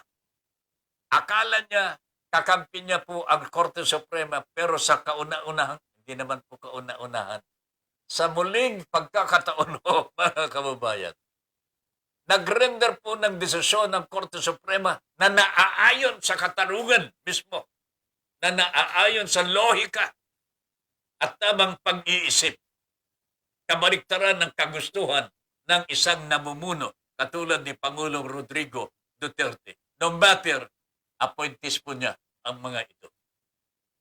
Dumadaloy po yata ito sa ibang mga korte, particularmente ho dito po sa lower courts. Itong kaso ho ni Bicoy ho, mga kaibigan, is very glaring. Hindi po nag-attend sa arraignment. Ito si Bicoy. Ito si Bicoy, kakampi ho ng administrasyon ito eh. Ito po ang nagparatang kina yung mga tatlong abogado ng oposisyon. Tanyada, Lorenzo Tanyada, sila Jokno, at sino pa yung Chodorte. Chodorte. Inaratangan ho ito na sila po ang gumawa ng mga video labang kay Mr. Duterte. Okay? Nagalit po itong tatlong abogado. Kinasuhan po ito ng perjury. Kasi kasinungalingan po yung sinasabi ni Bicoy. So, ito tandaan ho ninyo. Kakampi po ng administrasyon, ito si Bicoy. Pero ang desisyon po ng korte ngayon, nagalit po kay Bicoy sapagkat hindi nag-attend sa arraignment po niya. So, anong sabi ng Metropolitan Trial Court ng Manila? Bicoy, wag kang magmamalaki Isyuhan yan ng warrant of arrest at doblehin ang kanyang bail. Perjury lang ho. Naging 36,000 na ho ang kanyang bail. Pero kayang-kaya naman ng administrasyon yan kung hindi pa po nila iniiwanan si Bicoy. Kaya alam po ninyo, mga kababayan, pagka ang isang kakampi ho ng administrasyon who is in power, pagka alanganin na ho, iniiwanan po basta-basta ang mga yan. Kaya nakakaawa po ito, katulad po ni Bicoy. Wala nang masusulingan ho ito, mga kababayan. Lalamunin na po siya ng katarungang totoo. Kasi iiwanan na po siya ng kanyang mga handlers. Hindi na po tutulungan ho ito, mga kababayan. Maniwala ho kayo. Iiwanan na si Bicoy. Makukulong ho ito. Makukulong. And the same thing could happen to Mr. Duterte ho. Kasi wala naman pong ibang tutulong na kay Pangulong Duterte. Siya ang siya po ang last power eh. Siya ang presidente ho eh. Kanina sa hihingi ng my goodness, what a fool am I. Meron para siyang mapupuntahan eh. Yung kanyang love affair, si Xi Jinping ng China. Ay, nako mga kababayan. Pero this is worth watching. How China will play its role with the crimes against humanity charged against Mr. Duterte. Paano ang gagawin ng China? Paano ipamalas ang kanyang pagmamahal o proteksyon sa ating Pangulong Rodrigo Duterte? Ano, sa tingin ho ninyo mga kababayan, ano kaya ang gagawin ng China dito? Norberto Paipon, Ed Bausa, and 8 others, wow, are watching with you. Ay, magandang gabi po sa inyong lahat. Wilma Zamora, kumusta na po kaya ang kawawang Dolomite sa Manila Bay? O, natatabunan pa kaya yung natural sand na nandoon? Number 1 tourist attraction na gawa ng mga bright na mga binabayaran ng buwis. Wilma Zamora, kababanat ko lamang po dito sa Dolomite White Beach dyan sa Rojas Boulevard. I think our government is really wasting so much money sa halip na ibigay na po sa mga good projects for the poor. Napupunta ho dito sa walang katorya-torya ho. Palagay ko ito'y yung Dolomite po yan, kapritsyo lamang ho ng yung may project po dyan. Hindi ko alam kung sino talaga ang may project po dyan. Who really started all this? No? Gawing Manila Beach, White Beach, ang area na yan ng Rojas Boulevard. Pagtulungan nga ho natin hanapin. Kanino pong bright idea talaga ito at hindi pa ba niya nilulubayan? Sunod-sunod na dagok na ho ang dumating dito sa Dolomite Beach na ito. Makailang ulit na ho naglagay po ng panibagong Dolomite. Galing po sa Cebu para mapaputi ang beach na yan. Pero every time nagagawin ho nila, may dumarating po na unos. May dumarating pong stormy weather. Ang sinasabi ko nga po kanina, pagka may stormy weather, maligalig po ang dagat. Malakas po ang current sa ilalim. Kaya yung alon, lumalaki po at lumalampas sa kalsada. Di ba? In the process, nadadaanan po yung beach. Walang sangga, walang panangga eh. Walang panangga yung Dolomite. Nadadaanan po ng alon. Kaya pagbalik ng alon sa body of water, ayun, dala-dala po yung Dolomite. Ay, nako talaga naman. So, waste of money po ito. Tama ka lang dyan, Wilma. Tama ka dyan. Jose Gregorio Clemente, ano ang sasabihin ng mga magnanakaw sa Judgment Day? Malamang mag-iiyak-iyakan at sasabihin, sorry, hindi na ako magnanakaw ulit. Ay wala ka nang magagawa niyan pagka nandiyan na ka sa Judgment Day. Si San Pedro na ang kausap mo. Anong sasabihin ni San Pedro? Tinatanggap po namin ang iyong sorry, pero dito ka sa kaliwa. Ayun. Ano meron po sa kaliwa, sir? Ayan, may apoy. Nagbabaga. Diyan ka. Ayun. Wala nang magagawa ho. Ang tao ba yan? Pagka nahatulang ka na. Judgment Day Mr. Clemente. Hindi na maibabalik. Kung bago ka mamatay, nagawa mo na mag-sorry at gumawa ng paraan para maibalik mo ang mga ninakaw mo. Ito yung tinatawag na restitution. There is no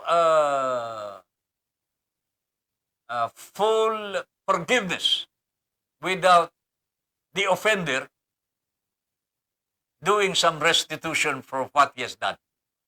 Yan. Kinakailangan may ibalik mo sa dating anyo kung ano man ang ginawa mong kalokohan. Okay? Maibalik mo ang ninakaw mo. Pero ang magnanakaw ho, mga kababayan, hindi po pwedeng magbalik eh. Dahil sa puso nila, sa kanilang yung natural tendency ho, ayaw na nilang pakawalan ang kanilang tangan-tangan na. So sasabihin po siguro sa mga namamahala ng ng pangungumpisal, opo, ibabalik ko po yung aking ninakaw. Pero pag alis doon sa kumpisyonaryo, mag-iisip po yun. Yung magnanakaw, hindi po niya gagawin. Wala nang ibang makakakita sa kanya. Hindi na siya makikita ng pare. Kunwari, tutugon. Kunwari, susunod. Hindi eh. Hindi niya, nakakalimutan nun niya ng Panginoong Diyos ang nakatingin po sa kanya during those moments. Okay? Ang Diyos ay hindi po natutulog. Okay? So, sa mga nag-iisip na malinlang ho ninyo, ang Panginoong Diyos, lolokohin po ninyo. Ang Panginoong Diyos, sasabihin po ninyo, hindi na kayo uulit. Ay, nako, mga kababayan. Lalo lamang po ninyong ginagalit ang ating Panginoon. Ha? At mas mahirap po yan pagka nagalit ang ating Panginoon. Alam po ba niyo ginawa po niya sa templo? O, yung mga nagtitindar kung ano-ano po doon sa simbahan, ho, mga kabayan. O, di ba? Pinagsisipa ng Panginoong Jesus ang mga salarin. O, baka ganyan din po ang gagawin sa inyo pagka hindi po nyo nilulubayan ang inyong katarantaduan. Alright. Si Joe Clemente, thank you very much. Maganda yung comment mo, partner. James Arthur Mendoza. Oy, bago ito sa atin, ha? Magandang gabi po, James. Front Lang, Dolomite, para mailabas milyon pera sa kaban ng bayan. Ang daming dapat linisin. Di nila magawa kasi di sila makakuha. Sa totoo lamang ho, mga kababayan, no? Ang daming pera talaga.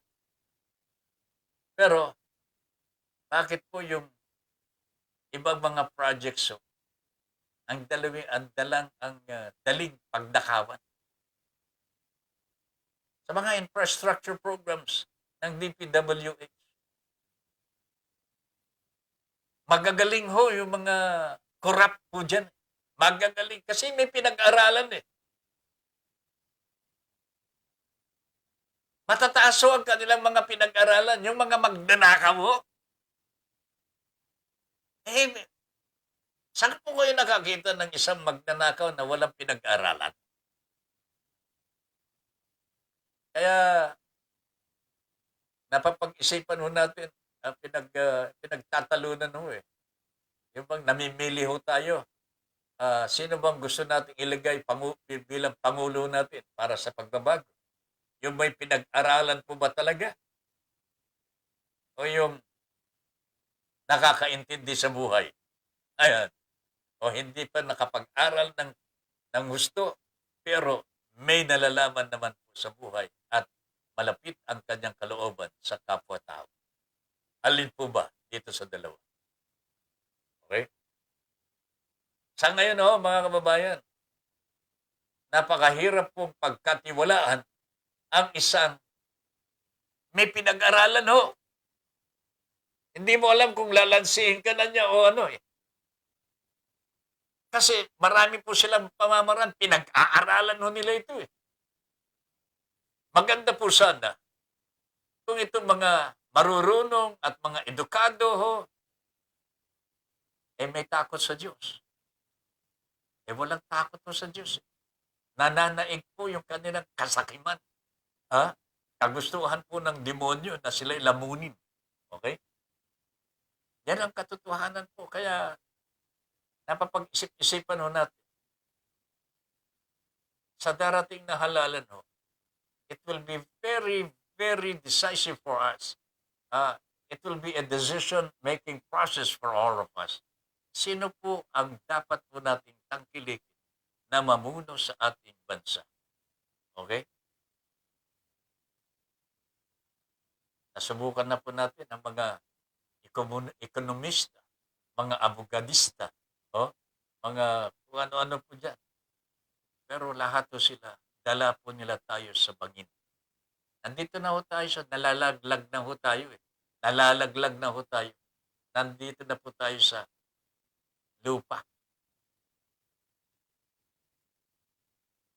Kawawa na po ang kalagayan nun natin. Dito sa Pilipinas, nung araw ho, siya tayong nangunguna ho si Asia eh. Eh ngayon, tayo po ang pinagtatawanan ho nila. Kulelat sa lahat ng bagay. Ha? Pero nangunguna tayo sa katarantaduhan, sa korupsyon. Nangunguna po tayo eh. In other words, sa talino, wala hong makakapariso sa atin eh. Pero bakit ho? Ang kalagayan po ng mga Pilipino, napakaaba. Hindi po ba naisip po ito mga kababayan? Kaya pag-isip-isipan po ninyo, gusto po ba ninyo na sa susunod na 6 na taon, ito pa rin ho, baka mas malala pa ang mararanasan ho natin. Oh? Front lang, Dolomite, sabi ni James, para mailabas milyon pera sa kaban ng bayan. Ang daming dapat linisin. Di nila magawa kasi di sila makakuha. Wilma Zamora, baka magugulat na lang po tayo maging distilled water na yung tubig sa Manila Bay. Tapos, yung mga isda na lumalangoy ay koi fish na po. Lagi ang buhay na ito.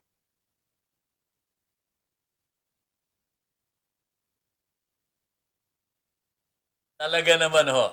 Ha? Ma'am Wilma, ang ganda ng comment po ninyo. Ha?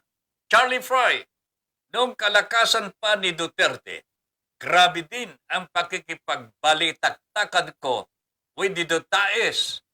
Pero dahil wala silang utak, di ako masyadong nahirapan. At sila'y naglaho na rin unti-unti. Na-survive ko sila. Yan ang sinasabi ni Charlie Fry. Now, I expect an intelligent discussion with the Dilawans dahil ang paniwala ko, they are more reasonable kesa sa mga Dutaes. Pero mukhang history will repeat itself. Hindi rin yata bukas ang karamihan sa kanila sa isang matinong usapan. Kung dati, mga aminadong brainless ang mga kadebate ko, ngayon naman ay mga self-proclaimed geniuses ang kaharap ko. Mga feeling Einstein na mga kunyo. Meron pa ngang mga mala Nostradamus na alam na agad ang mangyayari sa future. Oh my goodness. At marami din ang mga taga-Supreme Court, mga judgmental, judgmental Supreme Court. I think, Charlie, this is what you expect from people. Iba-iba po eh. Ang tao, kaharap mo ngayon, kala mo matino, pero sa totoo lamang, inaaral ka lang. Meron pong mga dilawan na kung akala mo hindi kumikibo. Pero nag-aaral din po kasi meron na silang karanasan eh. They have been in power already. So hindi po sila po pwedeng mamayagpag ngayon dahil kilala na po ng tao ang kanilang diskarte. Okay? Ito mga dutae naman, talagang sadyang medyo mahina-hina ho ang kaisipan ho ito sapagkat nanggaling po sa Davao ito eh. Hindi naman po talagang nag-aral para gumawa po ng mga trolls. Nag-aral para gumawa ng mga impormasyon na ikaloloko ng sambayanan. Hindi ho eh. Sila po naturuan, na-train lamang. Banatan mo lang yan. Wala pong lalim ang kanilang mga patutsada. Walang lalim po eh. Kitang-kita mo ang intention kagad eh. So dito makikita mo natin mga iba't ibang klase ng tao. Ano? Meron po talagang nagpapanggap na magaling, meron pong mga magagaling na hindi kumikibo masyado. Nakikiramdam po ang karamihan po dito. Pero kung makakasago pa po ninyo sa isang debate, yan po lalabas ang kanilang tunay na pagkatao kung sila po ay haharap. Okay. Pero ang kainaman po sa atin ngayon, we Filipinos should be really discerning. Oh? Kailangan discerning po tayo. Ano bang ibig sabihin ng discerning? Lahat po tayo mga nilalang ng Panginoong Diyos. We have all the same faculties po. May brain, may mata, tigdadalawa, dalawang tenga, dalawang butas ng ilong, bunganga, and so on and so forth.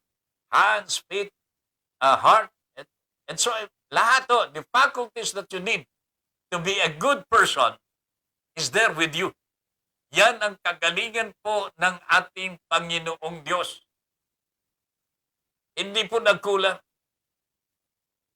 Isipin na lamang ho ninyo mga kaibigan, paano nagkasya sa loob ng tiyan ho natin ang kahaba-habang intestine ho natin.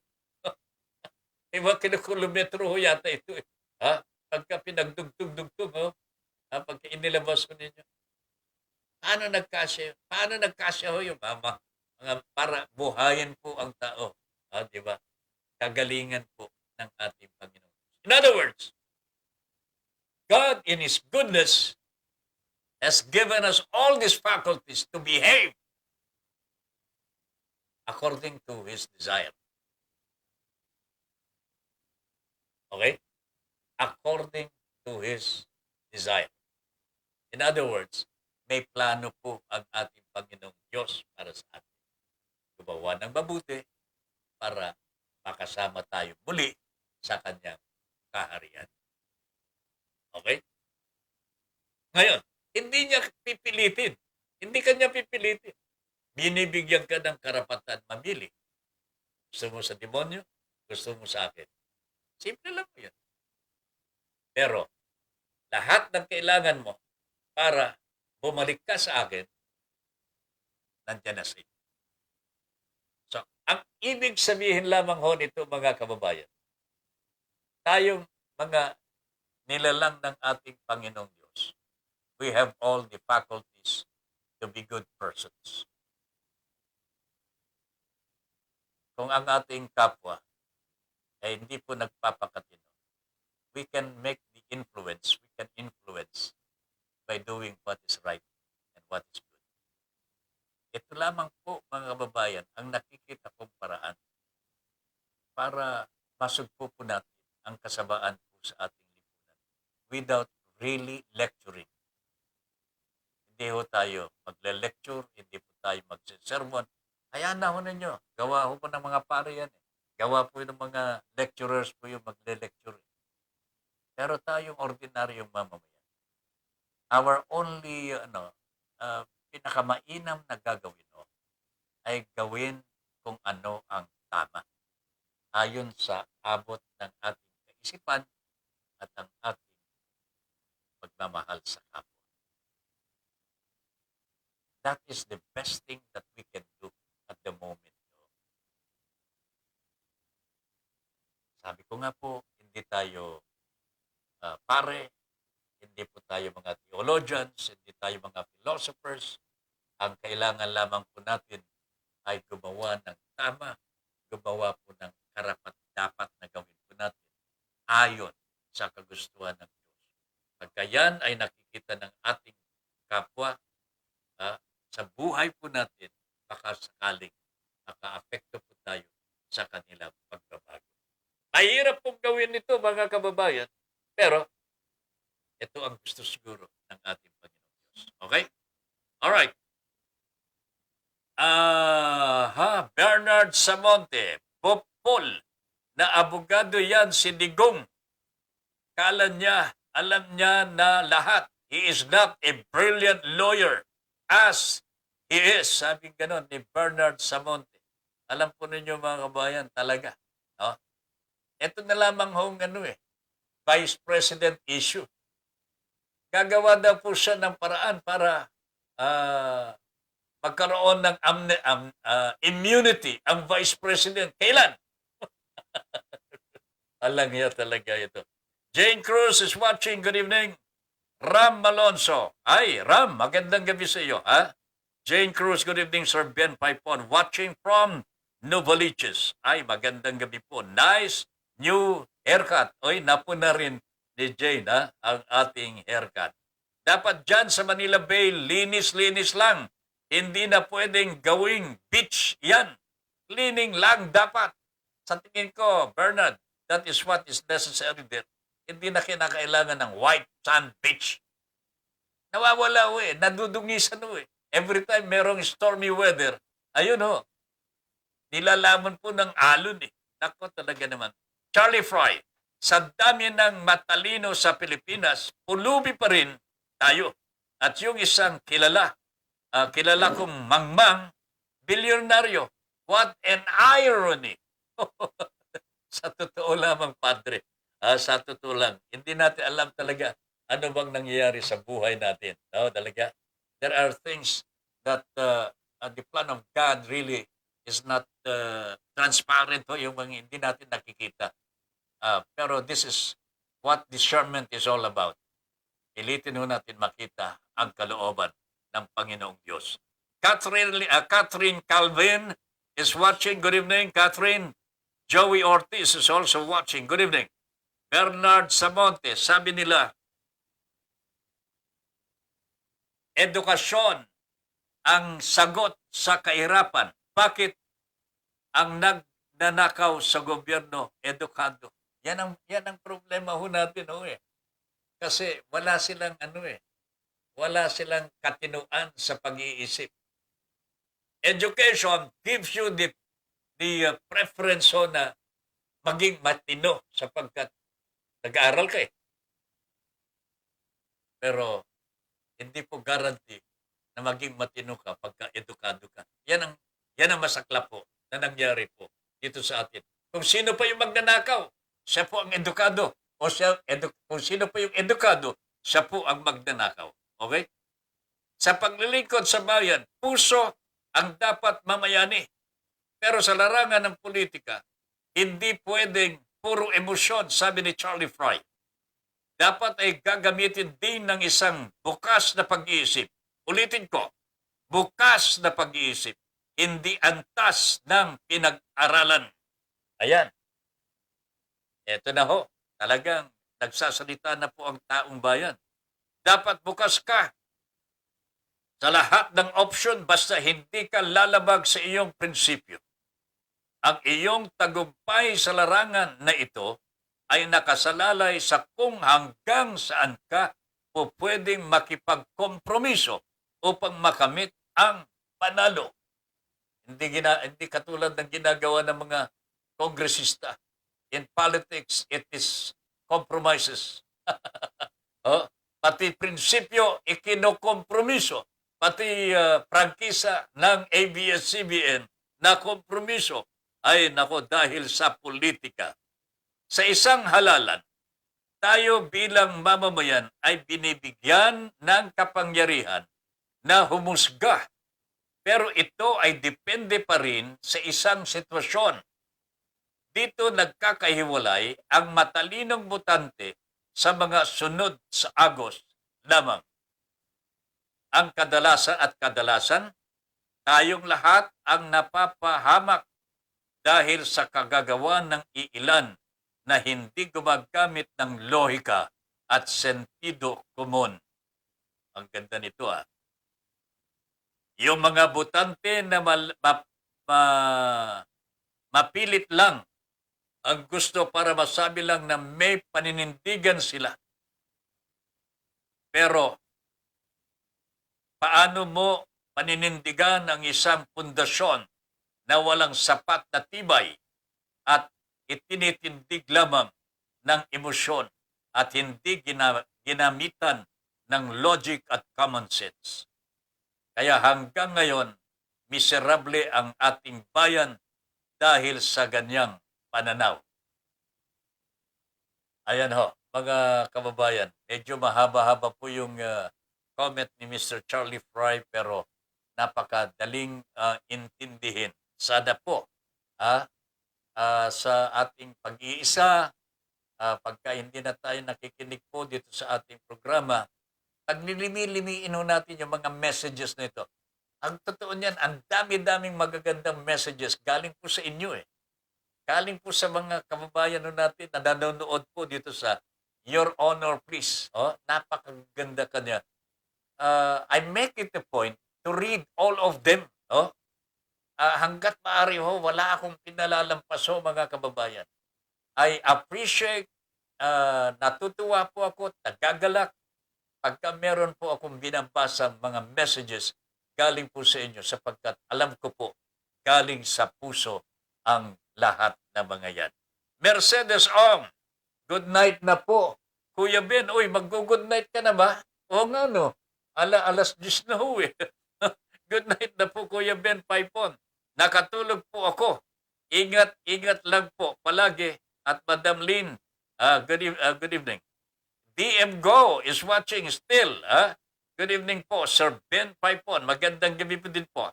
Sana po wala ng lingas kugon na politiko. Sana ho, talaga. Sana ho, talaga. We pray.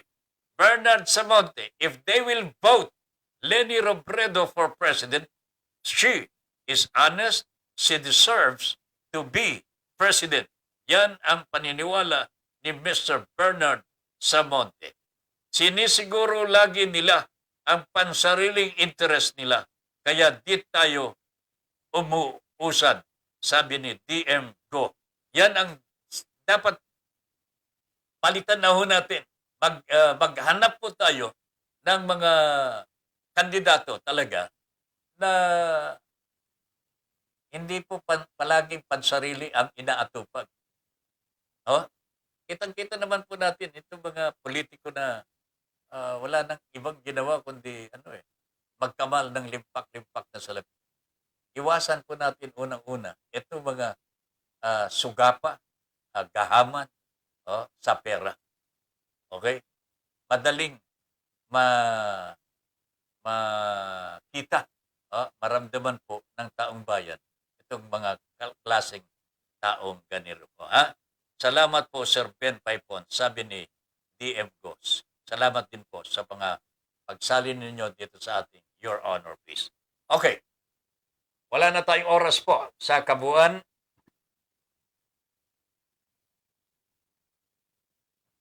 Kabuuan po ng ating Your Honor Please.